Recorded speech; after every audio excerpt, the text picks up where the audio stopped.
در روزگاران قدیم امیران برآشفتند و بر سلطان محمود خورده گرفتند که چرا ایاز غلام در نظر شاه عزیزتر از 30 سردار سپاه است.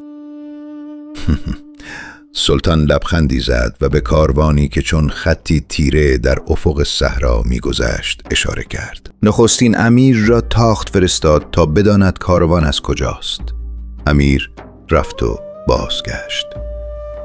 از خراسان. سلطان پرسید و کجا می روند؟ امیر درماند دومی را فرستاد. او نیز شتافت و بازگشت. به حجاز می روند. سلطان پرسید بارشان چیست؟ او نیز خاموش ماند. 30 امیر رفتند و دست خالی برگشتند.